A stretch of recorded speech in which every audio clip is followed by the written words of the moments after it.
안녕하세요. 이곳의 사연들을 듣고 선한 영향력에 대해 많이 고찰해봤던 40대 남자입니다. 제가 이 채널을 접한 건 그리 오래되지 않았어요.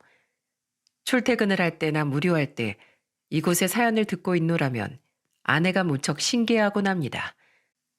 저는 원래 드라마나 영화는커녕 라디오도 교통방송만 듣던 몸이 건조한 사람이었거든요.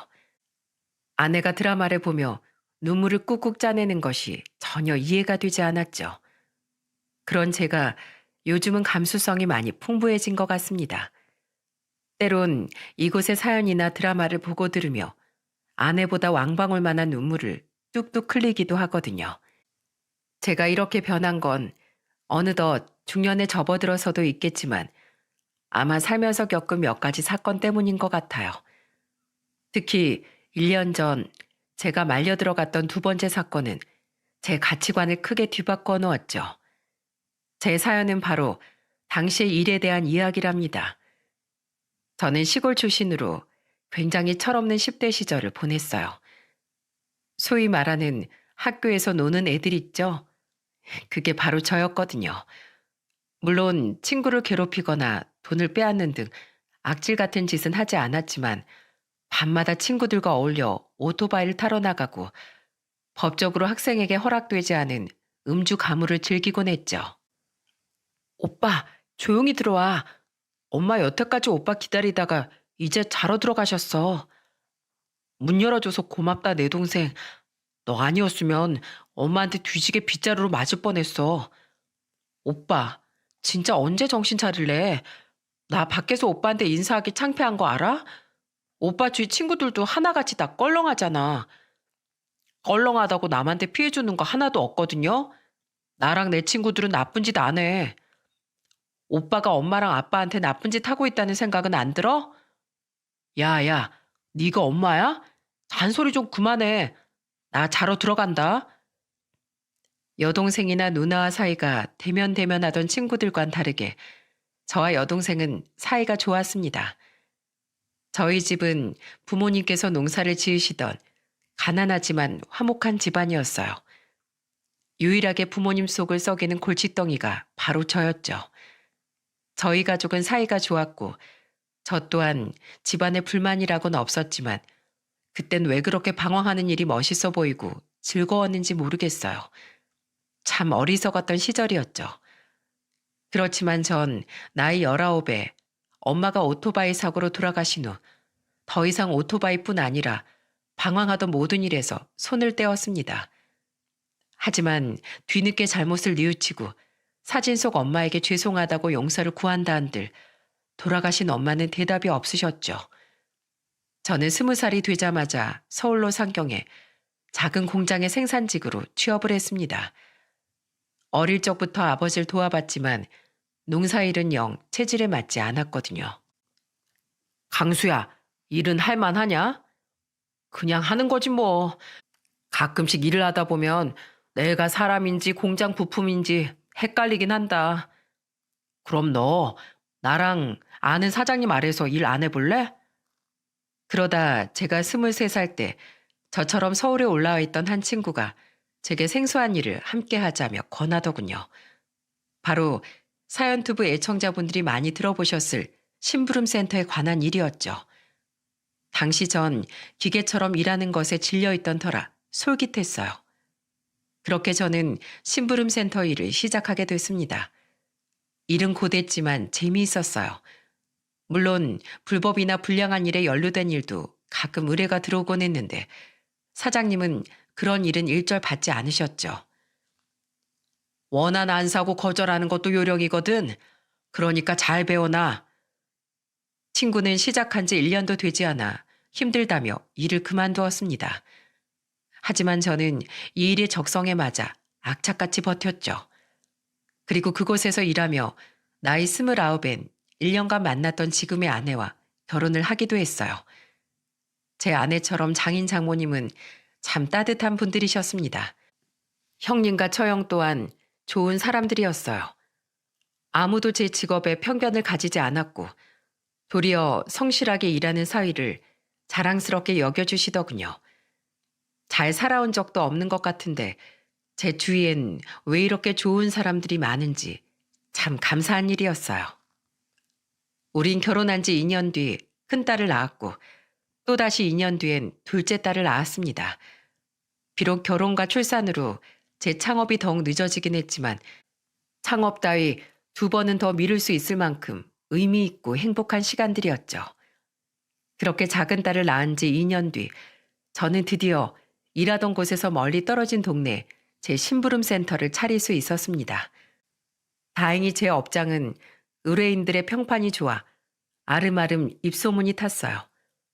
그렇게 제 업장은 차츰 자리를 잡았고 개업한 지 3년 뒤 아내는 일을 그만두고 더욱 육아에만 집중할 수 있었죠. 그런데 무엇 하나 남부러울 것 없을 정도로 행복했던 그 해, 저는 아주 크나큰 불행을 겪고 말았어요. 제 여동생이 그만 위암 말기 판정을 받고 말았거든요. 여동생은 끈질기게 투병했지만 결국 1년의 투병 생활 끝에 모든 치료를 포기하고 호스피스 병원에서 생의 마지막 순간만을 기다리게 되었습니다. 오빠, 어? 왜? 물 가져다 줄까? 아니, 그냥 문득 옛날 생각이 나서. 오빠, 우리 애 아빠 파산해서 한참 힘들었을 때 나 오빠네 집에 우리 아들 데리고 잠깐 신세 졌잖아.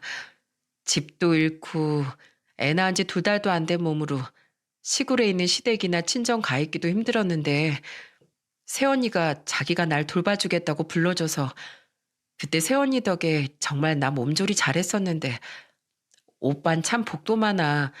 어디서 그런 천사 같은 아내를 얻었대? 그러니까 오빠 새언니한테 잘해줘.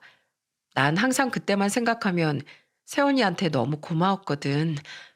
그리고 나 가면 속상해하실 아빠도 잘 좀 챙겨드려. 부탁할게. 우리 애 아빠랑 아들 걱정은 하지 마. 시부모님도 우리 시누이들이랑 아주버님 형님도 굉장히 좋은 분들이니까. 그리고 무엇보다 오빠가 너무 슬퍼하지 않았으면 좋겠어. 넌 무슨 말을 그렇게 유언처럼 하냐? 너 앞으로 1년은 거뜬하게 살 거야. 그런 소리 하지 마. 결국 전 참지 못하고 울음을 터뜨리고 말았습니다. 여동생은 힘이 빠진 듯 두 눈을 스르르 감더군요. 그 이후 여동생은 일주일을 채 버티지 못하고 그만 하늘에 계신 엄마 옆으로 떠나고 말았죠. 엄마에 이어 딸까지 잃은 아버지는 넋을 잃고 눈물만 흘리셨습니다. 장례가 끝난 후 저와 아내는 아버지를 집으로 모시려고 했어요. 하지만 아버지는 농사짓던 땅을 팔고 친척 어른들이 모여 사시던 고향으로 내려가고 싶어 하셨죠. 너에겐 가족이 있지만 고향에 있는 내 형제들과 사촌들은 나처럼 외로운 사람들이 많다. 이젠 나도 그곳으로 가서 젊었을 적 추억이나 곱씹으며 여생을 살고 싶구나. 그렇게 아버지는 고향으로 내려가셨고 매제는 지방에 사시던 자신의 부모님을 집으로 모시게 되었어요. 5살 난 여동생의 아이를 돌보기 위해서 말이죠. 그리고 4년 뒤 매제가 결혼을 하며 저는 매제와 조카의 인연을 정리하게 되었습니다. 그렇게 산 사람들의 세월은 흘러갔어요. 그런데 불행은 지치지도 않는지 쉬지 않고 우리를 찾아오더군요. 매제가 재혼 소식을 알린 뒤 얼마 지나지 않은 날이었습니다. 여보, 나 소리가 잘 안 들려. 당신이 말하는 소리가 너무 먹먹하고 희미해. 이거 뭐야? 나 너무 무서워. 살던 아파트의 엘리베이터를 기다리기 귀찮아 비상계단을 이용한 아내는 발을 헛디뎌 그만 계단에서 굴러 떨어지는 사고를 당하고 말았어요. 그런데 문제는 머리를 심하게 부딪혔던 아내에게 청각 장애가 생기고 만 겁니다. 아내는 오른쪽 청각은 완전히 상실했고 왼쪽 청각은 희미한 소리만 들을 수 있을 정도로 심각한 장애를 입게 되었죠. 나 이제 어떻게 살아, 여보? 나 너무 무서워. 저와 딸들은 그런 아내를 어떻게든 돕고 싶어 아내와 함께 수화를 배우기 시작했습니다. 그리고 여가 시간에 드라마를 보는 것이 유일한 낙이었던 아내는 전과 다르게 자막에 의지할 수밖에 없어 굉장히 우울해했어요. 왼쪽으로 조금씩 들을 순 있다지만 전처럼 선명한 소리는 들을 수 없었으니까요. 저 아주 몹쓸 놈이구만. 여보, 지금 저놈이 뭐라는 줄 알아? 바람나서 자기 마누라 버린 주제에 아주 뻔뻔하게가 이를 데가 없어. 저런 놈은 아주 그냥 매가약인데. 저는 그런 아내에게 어떻게든 활기를 불어 넣어주고 싶었습니다. 그래서 전 생전 보지도 않던 일일 드라마를 아내 옆에부터 함께 보기 시작했어요. 최대한 집중해서 드라마를 보며 수화로 아내에게 드라마 내용을 설명해 주었죠. 물론 요즘은 시대가 좋아 OTT 프로그램을 이용하면 얼마든지 자막을 볼 수 있었지만 제가 뭐라도 아내와 함께하고 있다는 사실을 아내가 알고 즐거워해 줬으면 했거든요. 괜히 더 과장된 표정을 지으며 열심히 수화를 하는 제 모습이 아내는 꽤나 즐거웠던 모양입니다. 아내가 조금씩 웃자 딸들도 나름대로 자기들끼리 노력을 시작하더군요. 딸들은 그날 학교에서 있었던 일을 매일같이 아내 곁에 붙어 수아와 함께 이야기하기 시작했어요. 언니, 그렇게 설명하면 안 되지. 더 실감나게. 그치, 아빠? 지금도 좋긴 한데 조금만 더 노력이 필요할 것 같다. 안 되겠다. 너희 둘 다 이 아빠가 특별 강의를 해줄게. 실감나는 연기란 말이야. 어떻게든 집안의 분위기를 밝게 만들고 싶어 저는 최선을 다해 아내와 딸들에게 너스레를 떨었어요. 무뚝뚝하던 저의 그런 모습을 보고 아내뿐만 아니라 딸들까지 굉장히 좋아하더군요. 저 또한 의도치 않게 딸들과도 가까워진 것 같아 계기는 마음 아프지만 최대한 긍정적으로 생각하기로 했습니다. 우리 가족과 아내 스스로는 차츰 장애에 익숙해졌고 아내는 다시 기운을 찾기 시작했어요. 밝아진 아내의 모습을 보고 특히 장인 장모님께서는 눈물을 흘리며 제게 고마워하셨죠. 그렇게 아내가 사고가 난 지 2년쯤 흐른 어느 날 제 심부름 센터에 한 젊은 여자가 찾아왔습니다. 등에는 굉장히 작은 아기가 엎여 있었고 여자의 표정은 굉장히 지쳐 보였어요. 네, 그 사람이 바로 오늘 이 사연의 주인공입니다. 그 여자와의 만남으로 인해 앞으로의 제 일상에 큰 변화가 생길 거라곤 처음에 미처 상상도 하지 못했죠. 그런데 그 여자는 제게 대뜸 자신은 돈이 별로 없다고 말하더군요. 저희 애 아빠를 찾고 싶은데요. 죄송하지만 사장님, 제가 지금 돈이 별로 없어서요. 그러더니 그 여자는 주머니에서 고이 접혀 있는 2만 원을 펴서 제게 건네더라고요. 저는 그 돈을 보자마자 난색을 표했습니다. 죄송하지만 저는 일을 못 맡을 것 같네요. 제가 저렴하게 해드릴 순 있어도 2만 원에 힘들어요. 전 자선 사업가가 아니라서요. 일 한 번 하는데 드는 시간과 비용이 얼만데 일을 2만 원에 해준답니까? 제가 이 일을 하며 보람을 느낀다지만 책임질 식구가 셋이나 있는데 무료에 가까운 봉사를 해줄 여유까진 없었죠. 그러자 그 여자는 제 손을 덥석 잡으며 애원을 하기 시작하더군요. 제가 나머지 돈은 나중에라도 꼭 갚을게요, 사장님. 애가 이제 막 태어난 지 2달이 넘었는데 애가 나오기 전에 애 아빠가 실종됐어요. 혹시 두 분 자주 싸우시거나 한 거 아니에요? 나이 보니 젊어 보이시는데 젊은 남자분이 실종될 일이 뭐가 있겠어요?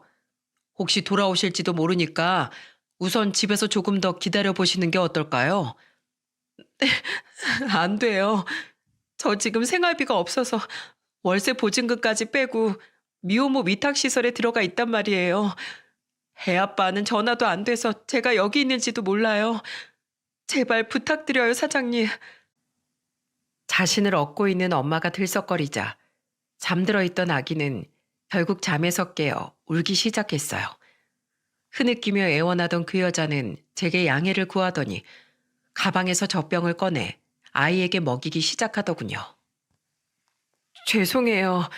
아직 애가 너무 어려서 밥대를 자주 챙겨줘야 해서요.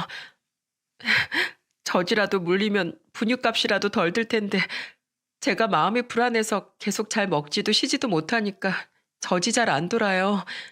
사장님, 제발 사람 목숨 하나, 아니 두 목숨 살린다고 생각하시고 저 좀 한 번만 도와주시면 안 될까요? 여자의 애원보다 눈물을 흘리며 아기에게 젖병을 물리는 여자의 모습에 마음이 흔들렸습니다. 먼저 세상을 떠난 제 여동생 생각이 나서 말이죠. 매제의 사업이 망한 뒤 저희 집에서 조카와 머물던 시절 매제 생각에 펑펑 울면서도 조카에게 젖병을 물리던 여동생의 모습과 여자가 겹쳐 보였거든요. 아직 어린 아기를 데리고 하염없이 남편을 기다리는 여자의 불안함을 과거 여동생을 통해 지켜본 저는 잘 알고 있었어요. 배를 불린 아기는 다시 새근새근 잠이 들었습니다. 소파에 앉아있던 여자는 자신의 옆에 아기를 조심스럽게 내려놓았죠. 마음이 약해져 버린 저는 우선 사정이나 들어보자 싶어 여자에게 사연에 대해 물었어요. 그리고 사정을 전부 듣고 나니 더더욱 마음이 불편하더라고요. 저는 이제 고작 25이고 애 아빠는 저보다 3살 많아요. 저랑 애 아빠는 부모도 일가 친척도 없고요. 둘 다 어릴 때부터 같은 보육원에서 자랐거든요. 우리는 어렸을 때부터 자연스럽게 서로밖에 없었고 제가 어른이 된 후 사회에서 서로 의지를 하다 미래를 약속했어요. 그리고 제가 23살 때부터 아예 같이 살기 시작했죠. 살기 힘든 와중에 유일하게 위로가 돼줄 수 있는 사람이 서로였거든요. 그럼 그때 결혼을 하신 건가요? 아니요. 같이 돈을 모으려고 일찍부터 같이 살긴 했지만 결혼은 준비가 된 후에 하고 싶었어요. 남편은 가난한 편모 아래서 자라다 어머니가 돌아가신 후 보육원에 왔고 전 아예 엄마가 누군지도 몰랐어요. 갓난쟁이일 때 베이비박스에 버려져 있었거든요. 아마 미혼모나 사정이 어려운 사람들이 절 책임지지 못해 버린 거겠죠. 그렇게 우리가 낳을 아기를 위해서라도 열심히 미래를 준비한 후에 정식으로 결혼을 하고 애를 낳고 싶었는데 문제는 남편이 일하던 작은 회사에서 잘린 후로 재취업이 되지 않았다는 거예요. 무려 2년 동안이나 말이죠. 분명 일머리가 나쁜 사람은 아닌데 대체 왜 취업이 안 되는지 이해할 수가 없었어요. 그 와중에 제가 덜컥 임신까지 하게 돼서 우린 아주 조촐하게 결혼식을 올리고 혼인신고를 하게 된 거예요. 제가 임신한 뒤로 남편은 어떻게든 빨리 취업을 하려고 노력했어요. 면접이 없는 날엔 공사장에서 막노동을 해 돈을 벌어왔죠. 그런데 자꾸만 취업이 되지 않자 남편은 점점 자신감을 잃고 집에만 틀어박히더니 나중에 매일같이 술을 먹더라고요. 그러면서 자신을 자꾸만 비하하기 시작했어요. 대학도 겨우 전문대를 졸업한 자길 어떤 회사에서 써주겠냐느니 집도 절도 없는 놈이 저를 만나 고생만 시키고 있다느니 자기 같은 밥벌어진 살 이유가 없다느니 하는 말을 자주 했어요. 그때 저는 임신한 몸으로 공장에서 일하며 생계를 책임지고 있었는데 제가 일하던 공장에 자리가 나서 남편에게 면접을 권했었어요. 근데 이미 어두워질 대로 어두워진 그 사람은 그 면접에서조차 떨어지고 말았죠. 근데 그날 이후 남편은 한동안 술도 안 먹고 사람이 그저 멍해 있더라고요. 그러다 다시 막노동을 나가기 시작했는데 다시 일을 나간 지 2주 만에 갑자기 남편이 사라졌어요. 그때 저는 임신 5개월 차였고요. 남편은 70만 원과 쪽지 한 장을 두고 나갔는데 이게 그 쪽지예요. 여자는 가방에서 꼬깃거리는 하얀 메모지를 제게 내밀었습니다. 종이를 펴서 보니 그 쪽지엔 이렇게 적혀 있더군요. 내가 일한 일당들 모은 거야. 나같이 쓸모없는 놈은 당신에게 앞으로 짐만 될 뿐이야. 우리 아기 잘 키워줘. 미안해. 울먹이던 여자는 이제 눈물을 뚝뚝 흘리기 시작했습니다. 여자는 옷소매로 연신 눈물을 훔치며 말을 이었죠. 이걸 들고 실종신고를 하려고 해도 경찰은 단순 가출인 것 같다며 사건 접수가 힘들다고 했어요. 그 뒤로 몇 번이나 경찰서에 가서 사정을 했지만 남편의 휴대폰은 꺼져 있어 위치 추적도 되지 않았고 인근에서 극단적 선택으로 인한 소동이나 사체가 발견된 적도 없었죠. 자꾸 배는 불러오지. 일은 그만둬야지. 정말 사는 게 막막했어요. 무엇보다 전 남편이 극단적인 선택을 했을까봐 너무 무서웠어요. 한강에서 시체라도 발견됐다는 소식을 들으면 정신 나간 사람처럼 달려가곤 했는데 다행스럽게도 발견된 사람들이 제 남편인 적은 없더라고요. 결국 임신 7개월 때 공장을 그만둔 저는 2달 뒤에 결국 방을 빼고 미혼모 시설에 들어가게 된 거예요. 한동안 일을 하지 못할 텐데 미리 목돈을 만들어 둬야 했으니까요. 사장님, 부디 제 남편 소식이라도 알고 싶어요. 어디선가 누구에게도 발견되지 못한 채 싸늘히 식어가고 있는 건 아닌지, 아니면 정말 나쁜 일에 연루라도 된 건 아닌지 하루하루 정말 피가 마를 것 같아요. 제발 제 남편 좀 찾아주세요. 제게 남편 소식이라도 좀 전해주세요. 네? 사장님, 제가 이 은혜는 꼭 갚겠습니다. 어떻게 하면 저를 도와주시겠어요? 제가 무릎이라도 이렇게 꿇을까요? 제 남편만 찾을 수 있다면 제가 10번이라도 꿇겠어요. 사장님, 제발 저 좀 한 번만 도와주세요. 미혼모나 다름없는 이 여자를 살면서 처음 본 저를 동아줄처럼 여기고 매달리는 이 가여운 여자를 더 이상 외면할 수가 없더라고요. 저는 한숨을 푹 쉬었습니다. 알겠습니다.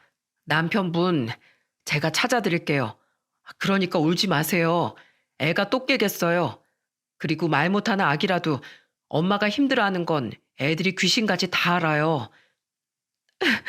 정말 절 도와주실 건가요? 이렇게 고마울 때가 정말 감사합니다. 감사합니다, 사장님. 저는 그 여자에게 2만 원을 도로 돌려주었습니다. 여자는 한삭 후 그 돈이라도 내고 싶어 했는데 저는 고개를 저으며 그 여자 손에 그 돈을 쥐어주었죠. 아기 기저귀라도 하나 더 사입히세요. 그 돈을 받았다간 집에 있는 제 아내에게 제가 몰매를 맞을 겁니다. 이후 저는 여자의 남편을 찾아 전국 방방 곳곳을 누비기 시작했어요. 서울부터 찾아보기 시작했지만 서울에는 그 남자의 머리털 하나 찾아볼 수가 없겠더군요. 아내는 자주 지방을 오가던 저를 걱정했습니다. 고생했어요. 이번엔 어디로 다녀온 거예요? 전라도 쪽으로 다녀왔어. 아이고, 하도 차를 타고 돌아다녔더니 무릎 아파 죽겠네. 얼마나 꼭꼭 숨은 건지 찾기가 보통 어려운 게 아니야. 그래도 부디 살아있었으면 좋겠어. 아기 엄마가 얼마나 걱정을 하던지 3일에 한 번꼴로 연락이 오더라고. 분명 밥도 제대로 못 먹고 있을 것 같아서 계좌 물어봐서 30만 원을 따로 보내줬어. 애기 엄마가 하도 안 받으려고 하길래 남편이 돌아온 뒤에 아내가 피골이 상접해 있는 모습을 보면 미안해서 어떻게 견디겠냐고 했더니 그제야 계좌를 불러주더라고. 그래도 좋은 일 하는 거예요, 당신. 나는 당신이 자랑스러워요. 아빠, 제가 어깨 주물러 드릴게요. 아빠, 이것 보세요. 저 반에서 이번에 3등 했어요. 저번에 10등이었는데 많이 올랐죠? 저 이러다 나중에 서울대 가는 거 아니에요? 아빠 큰딸 완전 대견하죠? 당시 15살, 13살이었던 딸들과 저를 응원해주는 아내의 모습에 힘들어도 기운이 났습니다.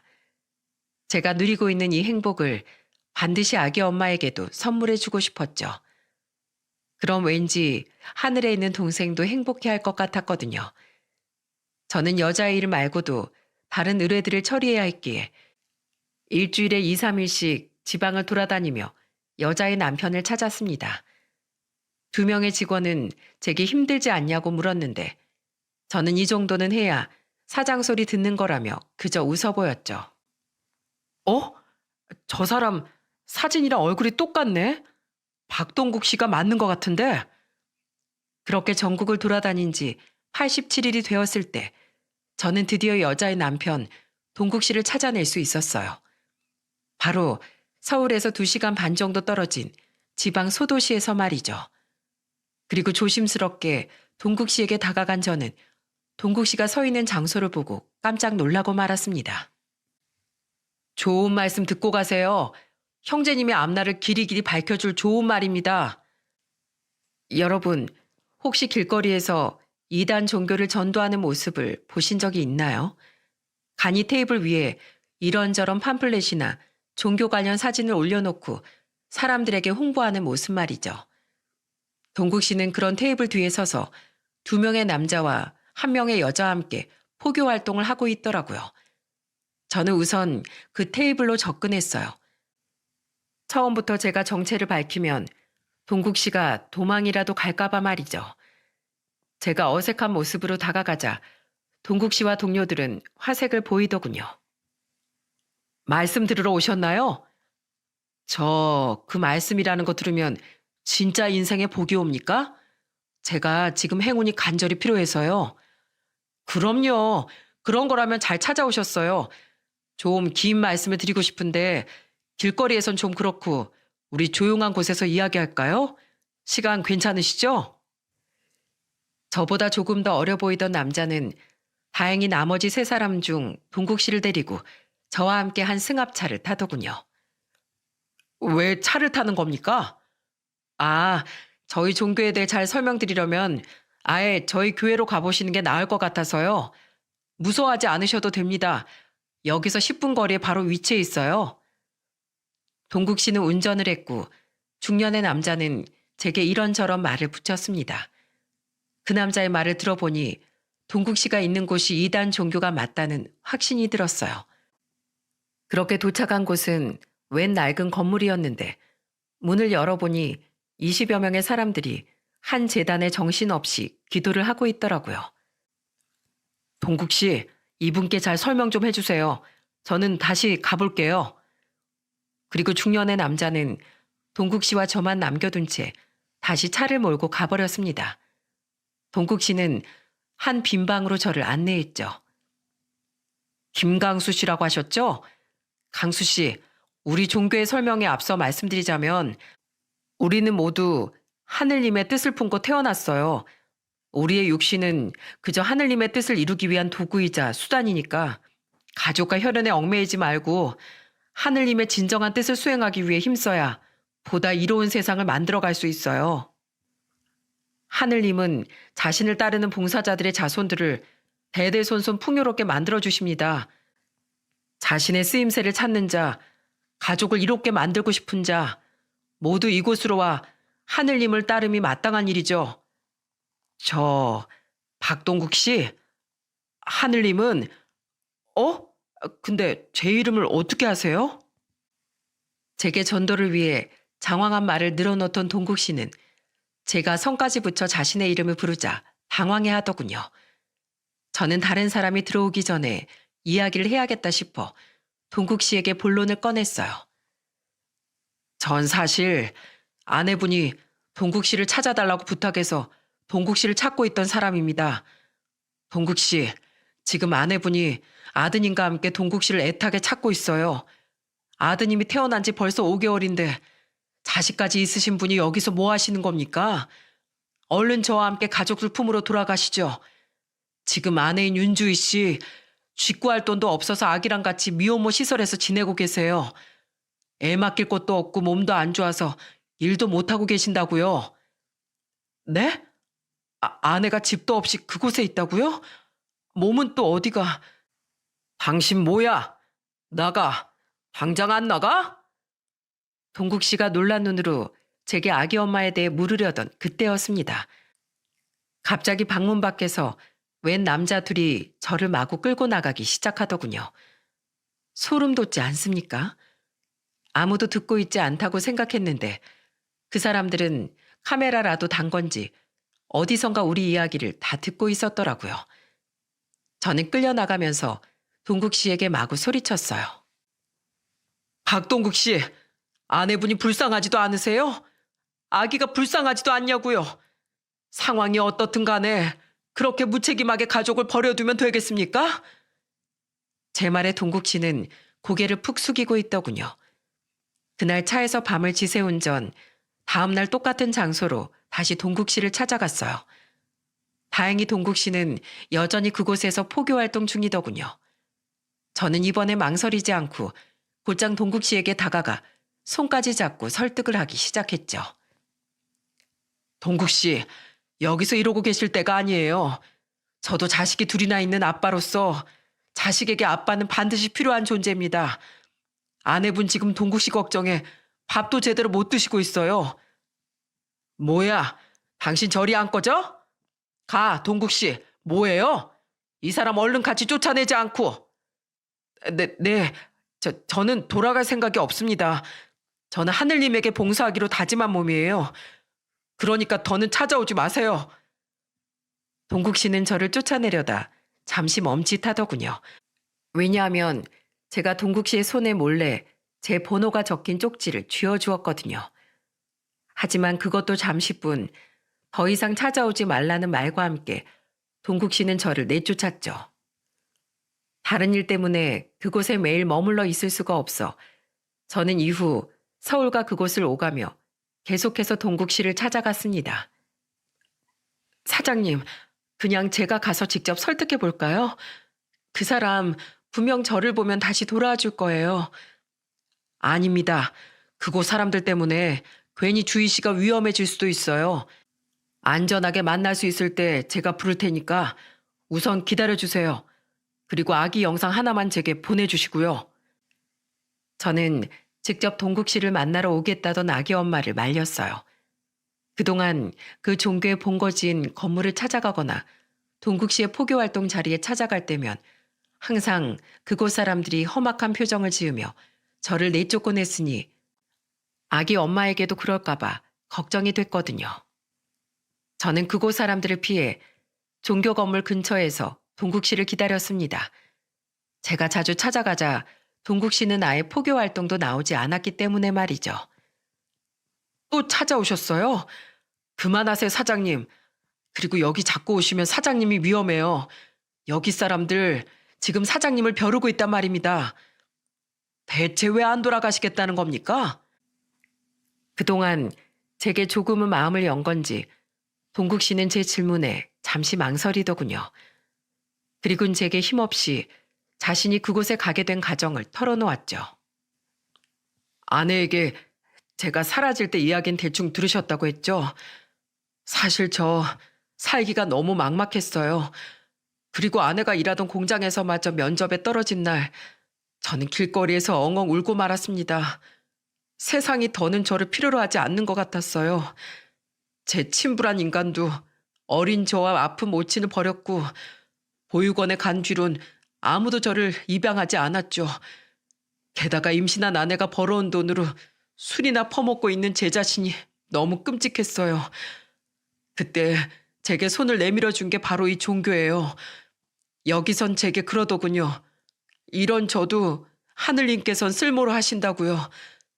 게다가 세상에 있을 땐 아내와 아내 뱃속의 자식에게 짐만 되던 저였지만 하늘님 아래에서 봉사를 한다면 자손들에게 풍요와 복이 내려질 거라고 했어요. 전 아내와 자식을 위해 이곳에 왔습니다. 이제 여기서 기도할 때만큼은 저는 마음의 평화를 느껴요. 지금은 힘들어도 제 아내와 아들에겐 분명 복이 찾아갈 겁니다. 저는 하늘님의 은총을 굳게 믿고 있어요. 하늘님에게 봉사하면 자손들이 복을 받는다고요? 글쎄요.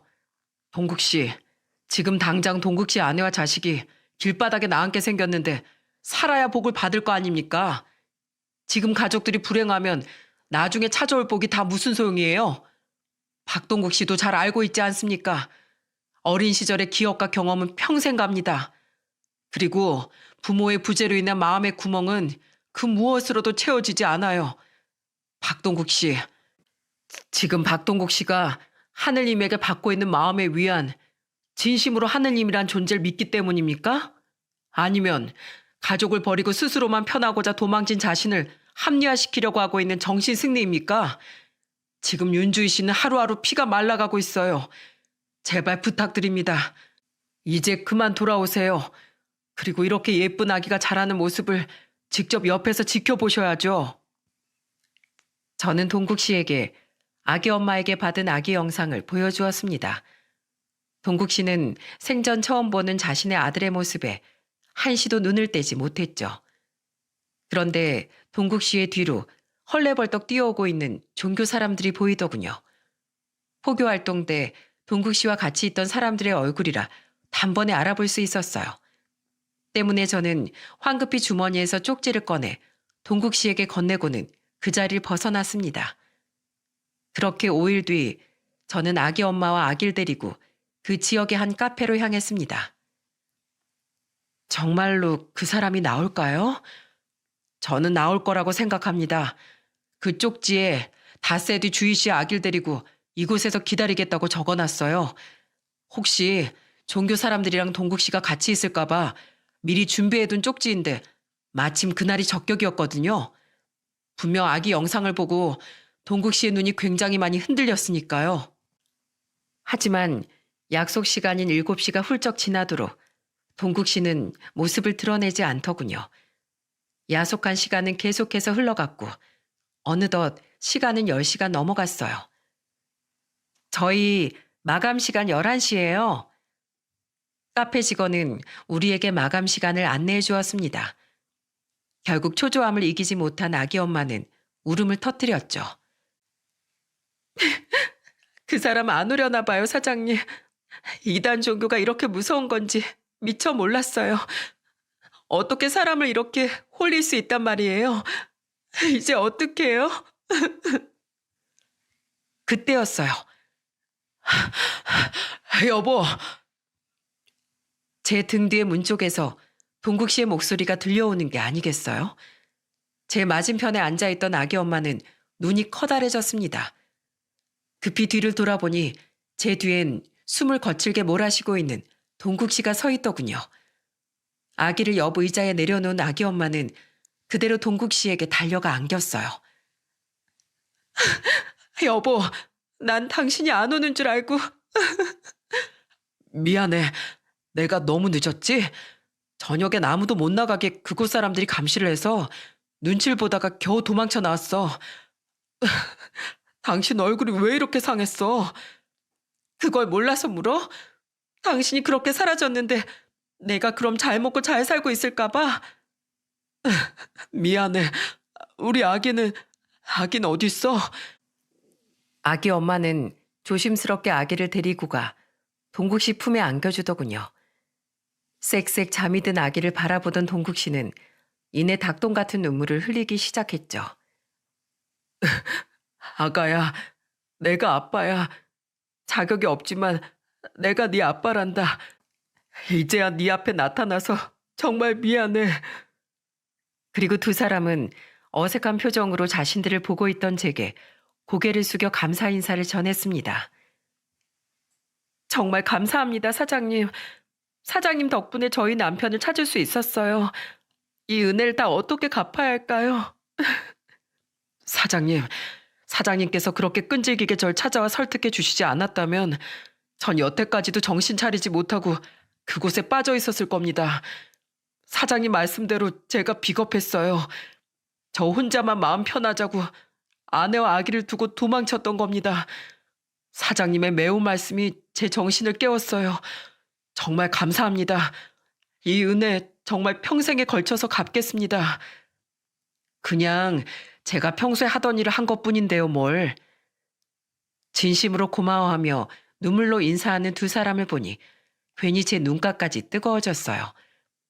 별것도 아닌 제가 마치 그들에게 새로운 인생을 선물해 준 것 같아 보람차기도 했고 가슴이 뜨거워지기도 했거든요. 그날 저는 종교 사람들이 쫓아올까 싶어 급하게 세 사람을 태우고 저희 집으로 돌아왔습니다. 젊은 부부는 도착한 곳이 어디인지 몰라 어리둥절했는데 저는 그들에게 어깨를 으쓱이며 말했죠. 당분간 거주할 곳이 필요하잖아요. 동국시까지 미혼모 시설에 들어갈 수도 없고요. 제 아내와 애들에겐 미리 이야기해뒀으니 당분간 저희 집에서 지내세요. 우리 둘째 딸 방을 비워뒀습니다. 딸들은 방을 같이 쓰면 되거든요. 하지만 사장님, 저희가 어떻게 그렇게까지 폐를 끼칠 수 있겠습니까? 동국 씨, 부모는 자식을 위해서 때론 이런 일도 감수하셔야 하는 겁니다. 우선 안전하고 편한 곳에서 아기부터 잘 키우셔야죠. 동국 씨, 이곳에서 얼른 직장 구해서 돈 모으세요. 그래야 얼른 살 집을 얻으시지 않겠습니까? 저희 가족은 전부 애를 좋아하니 걱정하지 않으셔도 됩니다. 그리고 저희 가족 모두 두 분의 사정을 알고 있는데 특히 저희 아내가 두 분 걱정을 많이 했어요. 아, 제 아내는 2년 전 사고로 청각을 잃어서 지금은 희미한 소리밖에 못 듣습니다. 지금은 입모양과 희미한 소리로 말을 알아들을 순 있지만 바로 앞에서 이야기하지 않으면 못 알아들어요. 놀라지 마시라고 미리 말씀드립니다. 정말 고맙습니다, 사장님. 저는 또다시 눈물을 글썽이는 두 사람을 데리고 집으로 들어갔어요. 새벽 2시가 넘은 시간이었지만 아내는 자지 않고 우리를 기다리고 있더군요. 그리고 잠들었던 우리 딸들도 방에서 나와 세 사람에게 예의 바르게 인사를 했죠. 시장하시죠? 얼른 식사부터 하세요. 거의 다 도착했다고 해서 제가 막 바쁘고 국도 새로 데워서 퍼놓은 거예요. 아기는 저한테 맡기시고요. 아내는 그 늦은 시간에도 상다리가 부러지게 음식들을 차려놨더라고요. 참 천사 같은 사람이었죠. 허기가 졌는지 젊은 부부는 허겁지겁 밥을 먹기 시작했습니다. 그리곤 서로 잠시 눈이 마주치더니 다시 눈물을 뚝뚝 흘리더라고요. 미안해, 여보. 앞으로 내가 정말 잘할게. 나 정말 열심히 살게. 아니야. 내가 당신한테 더 힘이 될 수 있는 사람이 되게 노력할게. 돌아와줘서 정말 고마워, 여보. 아기를 안고 있던 아내는 저를 보며 웃으며 속삭였어요. 대충 둘이 화해하고 있는 거죠? 아유, 울어도 예쁘다. 청춘이네요. 저렇게 젊은데 지금 새로 시작한다고 한들 두려울 게 뭐가 있겠어요. 그때까지 우리가 인생 선배로서 잘 지켜주자고요. 이후 동국 씨는 취업을 준비하며 대리운전을 뛰기 시작했습니다. 그리고 10군데가 넘는 곳에 면접을 본 결과 한 군데 중소기업과 두 군데 공장 생산직에 합격을 했어요. 거봐, 노력하면 좋은 결과가 있기 마련이라고 했잖아. 예전엔 그저 자네 운이 조금 안 좋았을 뿐인 거야. 나도 겪어보니 불행이 몰려오는 시기가 사람 인생엔 반드시 있기 마련이더라고. 동국 씨는 그중 연봉이 가장 높았던 공장으로 취업을 했습니다. 취업을 하기까진 무려 5개월이란 시간이 걸렸지만 그동안 힘들었던 시간에 비하면 충분히 짧은 시간 만에 이룬 쾌거였죠. 동국 씨 부부는 우리와 1년 2개월간을 함께 지냈습니다. 그동안 서로 울고 웃으며 우린 수많은 추억들을 공유했죠. 1년하고 한 달이 조금 넘은 어느 날 동국 씨 부부는 제게 100만 원을 내밀며 이렇게 이야기했어요. 아니, 이게 뭔가? 제 아내가 꼭 드리고 싶어 했어요. 그때 무료로 저를 찾아주셨잖아요. 그 일에 대한 값입니다. 아니, 물론 이 돈이 많이 적은 금액이라는 거 알아요. 특히 사장님께서 저희에게 해주신 일에 비하면 턱없이 부족한 금액이겠죠. 그래도 그동안 저희가 모은 원룸 보증금 빼고 지금 마련할 수 있는 최대한의 금액이니까 부디 먼저 이 돈이라도 받아주세요. 그리고 저희 집 알아봤어요. 내일 알아본 원룸 계약하러 가려고요. 언제까지 사장님께 신세 질 수는 없는 노릇이잖아요. 저도 엄연한 가장인데 얼른 제 스스로 저희 식구들을 책임져야죠. 그동안 정말 감사했습니다, 사장님. 앞으로 두고두고 찾아뵈며 은혜는 꼭 갚아 나가겠습니다. 원룸을 구했어? 사람 참, 기다려봐. 안 그래도 내가 조만간 동국 씨랑 주희 씨한테 주려고 했던 게 있어. 저는 서랍에서 수표가 든 돈 봉투를 꺼냈습니다. 봉투를 열어본 두 사람은 입이 떡 벌어지더군요. 이건 사장님, 저흰 이거 못 받습니다. 저희도 염치라는 게 있어요. 내가 그랬지? 부모 낳길 위해서 체면 따윈 접어둘 줄 알아야 한다고. 그냥 준다는 거 아니야. 살면서 갚아. 우리도 형편이 여의치 않아서 그게 해줄 수 있는 최대한이야. 요샌 월세가 아니라 반전세 매물도 많다며? 보증금 올려서 찾으면 비교적 월세 저렴한 반전세 매물 찾을 수 있을 테니까 다시 알아봐. 얼른 돈을 모아야 집도 넓히고 아기를 위해서 저축도 할 수 있지 않겠어? 사장님, 결국 두 사람은 다시 눈물을 터뜨리고 말았어요. 그런 두 사람을 지켜보던 저와 아내는 괜히 눈가가 붉어져 코를 훌쩍거렸죠. 아, 사람들이 왜 이렇게 눈물이 많아? 그만 울어. 두 사람 때문에 나까지 괜히 눈물이 많아졌잖아. 앞으로 꼭 잘 살아. 알았지? 그 모습을 보여주는 게 우리한테 은혜를 갚는 일이야. 그렇게 두 사람은 다시 집을 구하기 시작했고, 한 달 뒤 우리는 아쉬움을 뒤로하고 작별 인사를 하게 되었습니다. 동국 씨 부부가 이사를 간 지도 벌써 1년이 지난 지금, 동국 씨는 여전히 성실하게 일을 하고 있답니다. 천천히 갚으라니까. 이 사람도 참 말 안 들어. 또 50만 원 보낸 거예요? 어, 빨리 돈 갚겠다면서 매달 월급을 받자마자 50만 원씩 보낸 지도 딱 1년이 됐네. 거기다가 두 달에 한 번씩 우리 집에 저녁 먹으러 올 때마다 애들한테 용돈도 주잖아. 주지 말래도 언제 받은 건지 애들이 막 자랑을 하더라고. 그러는 당신도 꼭 돌아가는 동국 씨나 주희 씨 주머니에 30만 원씩 찔러 주잖아요. 그 사람들도 고마워서 그런 거겠죠 뭐. 그래도 요즘 두 사람 보면 마음이 참 좋아요. 항상 웃고 있는 모습이 너무 예쁘잖아요. 아기도 많이 커서 걸어 다니는 걸 보면 언제 자기 엄마 등에 그렇게 껌딱지처럼 붙어 있었나 싶다니까요. 이렇듯 우리 두 집안은 여전히 사이좋게 교류를 하며 살고 있습니다. 17, 15이 된 저희 딸들은 두 사람을 삼촌, 숙모라고 부르면서 잘 따르더라고요. 그리고 부모님이 안 계신 두 부부는 명절 전이나 후의 주말엔 무조건 저희 집에 와서 시간을 보내고 가요. 저희 집이 자신들에겐 마치 고향같이 느껴진다며 말입니다. 그렇게 저와 아내는 졸지에 굉장히 나이 많은 자식들을 얻게 되었죠. 여러분, 저는 두 사람에게 베풀어준 작은 정으로 인해 제 직업에 대해 큰 자부심을 갖게 됐어요. 얼마 전 이곳 사연튜브에도 저와 같은 직업을 가진 분의 사연이 올라왔더군요. 그 사연을 듣고 제가 얼마나 뿌듯해했는지 모릅니다. 이 직업을 가진 사람들도 마음만 먹으면 선한 영향력을 보일 수 있다는 사실을 그분도 저와 함께 증명해 나가고 있는 셈이니까요. 여러분, 솔직히 가정이 있으니 자주는 못하겠지만 저는 앞으로도 이들 부부처럼 어려운 상황에 처한 사람을 만나게 된다면 기꺼이 도움의 손길을 내밀 생각이에요. 아무것도 아닌 저 한 사람의 도움으로 인해 사람들의 인생이 긍정적으로 바뀔 수 있다는 사실을 몸소 체험했기 때문에 말이죠.